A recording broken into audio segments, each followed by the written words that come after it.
সেটা আমি জানি। তারা মাথা নিচু করে থাকতে বাধ্য হয়, আর মাথা নিচু করে থেকে তারা নিজেকে বাঁচিয়ে রাখে নিজের মেয়েটার জন্য, নিজের স্ত্রীর আব্রু রক্ষা করবার জন্য, নয়তো তারা থাকতে পারতো না। আমি জানি। তো সেই জন্য মায়েরা, আপনারা একটা কাজ করবেন আজ থেকে, নিজেদের মেয়েটাকে বাঁচানোর জন্য, নিজের সনাতন সংস্কৃতিকে বাঁচানোর জন্য একটা কাজ হলো এই যে মেয়েগুলোকে ছোটবেলা থেকে এই শিক্ষা দিন, ধর্ম রক্ষার শিক্ষা দিন। তার মাথায় এইটুকু প্রবেশ হোক, সে যেন কিছুতেই নিজের ধর্মটাকে শেষ করে না দেয়। আর যদি অত্যাচারী জেহাদি তাকে অত্যাচার করে, কিছুক্ষণ আগে শুনলেন তো বাংলাদেশের ঘটনা, বড় কঠিন হয়ে আপনার হৃদয়ে আঘাত করলে আমি জানি। ঘটনাটা আমাদের জীবনেও ফিরে আসবে না, এটা আপনি বলতে পারেন না।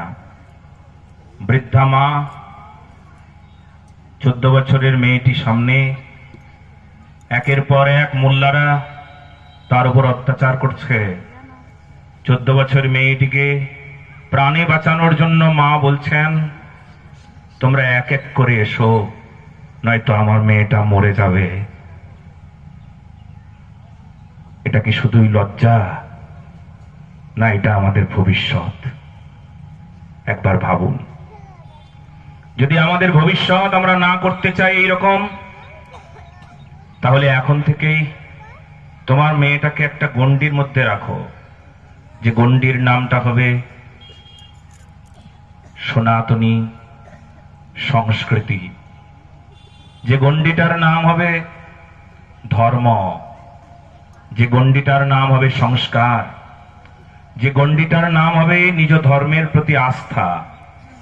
যদি কেউ নিজ ধর্মের প্রতি আস্থা রাখেন, তবে তার জীবনে কখনো কোনোদিন দুঃখ আসে না।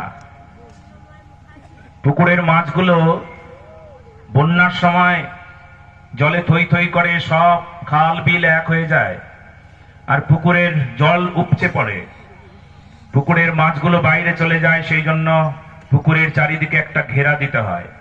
কেন ঘেরা দেওয়া হয়? কারণ মাছগুলো যেন চলে না যায়। আমরা আমাদের জীবনে যদি ঘেরা না দিয়েছি, মেয়েটাকে যদি না বাঁচাতে পেরেছি, যদি জেহাদের হাত থেকে আমরা আমাদের মেয়েটাকে না বাঁচাই, যদি ঘেরা না দিই, সংস্কৃতির ঘেরা, সনাতন ধর্ম রক্ষার ঘেরা, তবে কিন্তু সেই মেয়েটা হারিয়ে যাবে। সেই